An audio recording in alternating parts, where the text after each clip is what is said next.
if you want a two-seater, convertible, high-end, luxury sports car, there is only one name in the business that matters.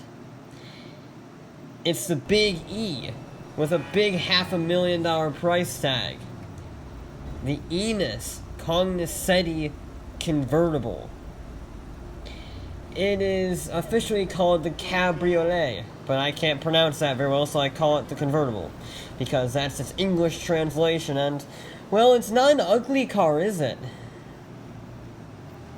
So, it certainly fits at home here in the high-end luxury section. Certainly in the ritzy part, I'm not standing out at all, actually. Even with my red paint and the massive wheels and massiver grille on this vehicle. And again, the roof, even more exquisite. It has the strangest fold-out procedure I have ever seen in my life. But that just adds to the exclusivity, it just adds to the ritziness of this car. And then we get to the subject of speed, because this is a sporty vehicle, despite its 4,500 pound weight. It is rather shifty if you put your foot down, right? So, let me demonstrate that for the doubters.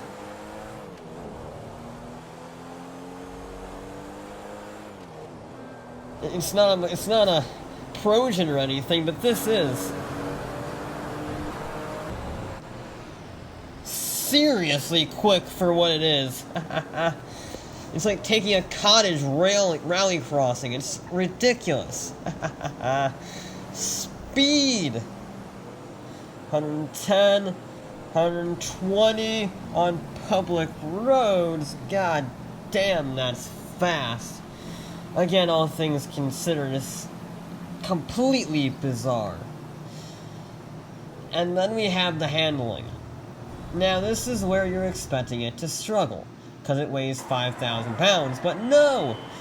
This massive boat is mediocre, we'll say. It's not the greatest. If you try and take a corner normally, it will have an issue, but you see here, perfectly sideways every minute of the day is a good fun around the corners. It's just not fast. And if you try and take a corner normally, you will either oversteer or understeer. There's no in between. So, yeah. Taking a corner normally, not a good idea. Taking a corner in a fun way, now that is a good idea with this vehicle. But what if you wanted a replacement that had the luxury and the handling and the speed? What do you get? Well, to find out, I had to go look at Enus's brand new catalog, their brand new performance car.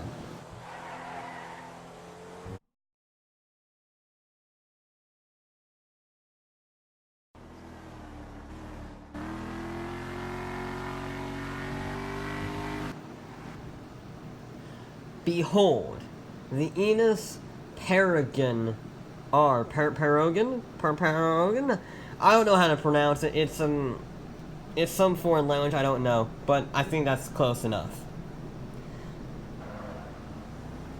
There's no way of putting this.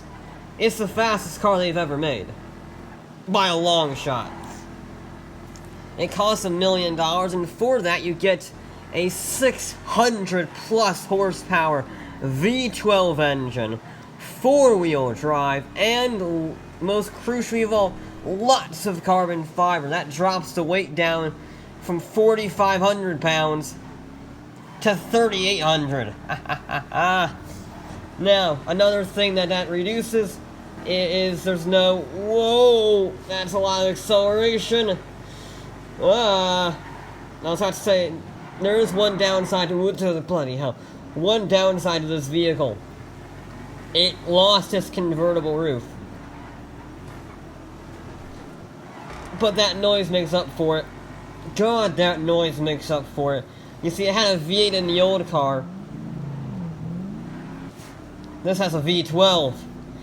And since they got rid of the roof, it has a lower center of gravity and a lower weight overall, which means through the corners, it is night and day.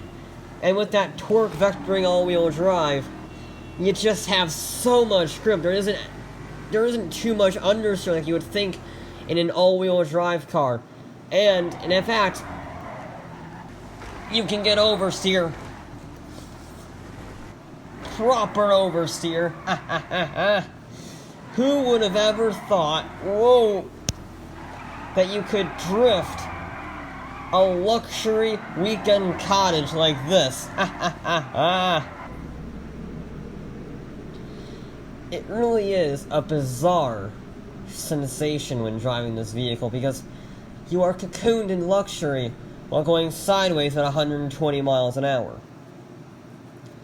And to see if this encapsulates the spirit of Enus, luxury travel for the rich while still having some performance, I'm gonna race to my cottage in the hills on the other side of the mountains.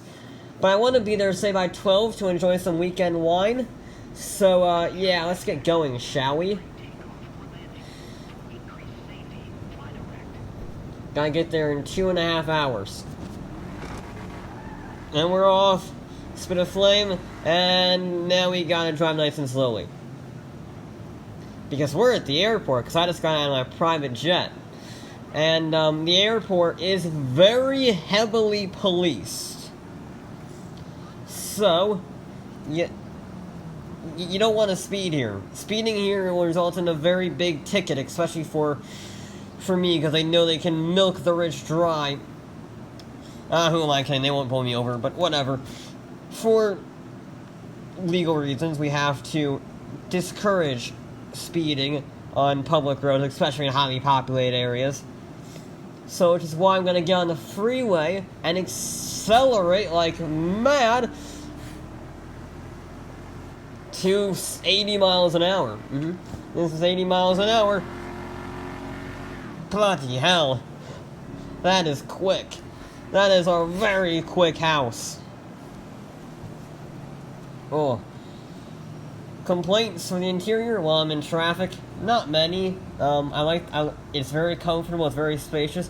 I will say the center console is a bit dumb. It has a weird triangle vent for the air conditioning. Now, I don't understand. It looks stupid. Doesn't make any sense. There's only one cup holder also. Very irritating in that regard, but these are just little niggles in the grand scheme of things, if I'm being honest, because this is a damn good car.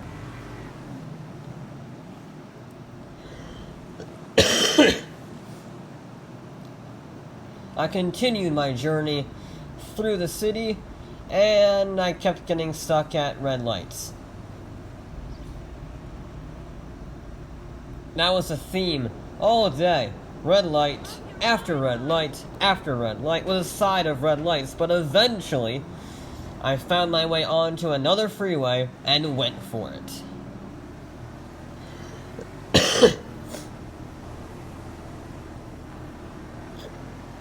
Oh, there's 120. I mean, definitely not 120. Definitely not 130. Definitely not 140. Definitely getting on the brakes for traffic. You see, I'm being responsible. Now I'm going over here. How can you be cocooned in so much luxury and then hear that V12 shriek? It's such a welcome sight. Going from a V8 to a V12. Even if I do get blocked by a stupid bus. Go! Go! Go!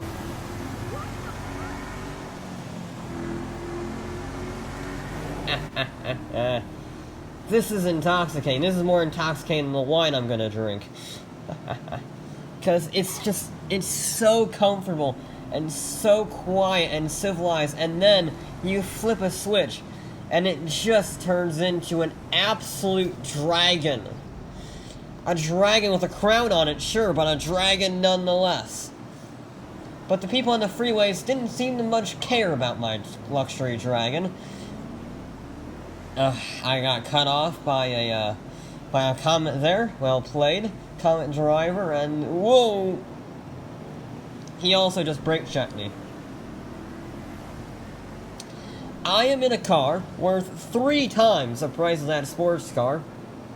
and he's brake checking me and cutting me off. So, I head on the mountain road and ignored him. This is where the fun begins. This is where that torque vectoring all-wheel drive comes into its element.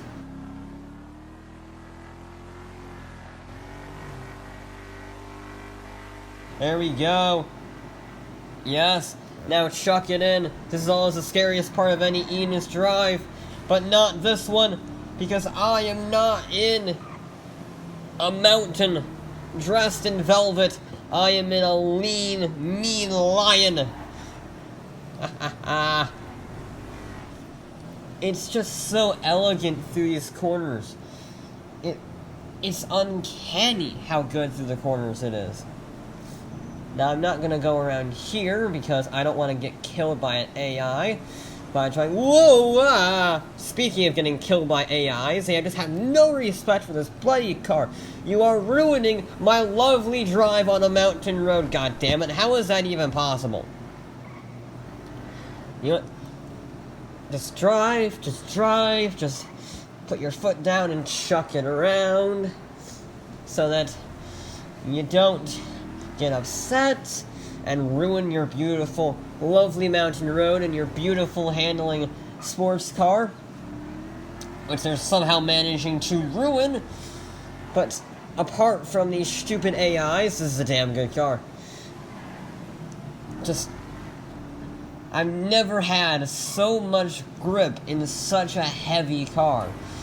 It's amazing. I go into the parking spot with 6 minutes to spare, but I'm not done yet. Run, run, run, run. And there we go with 4 minutes to spare. That is a brilliant car. And I absolutely love it. Definitely not a bad weekend warrior if you're a rich snob. Can confirm.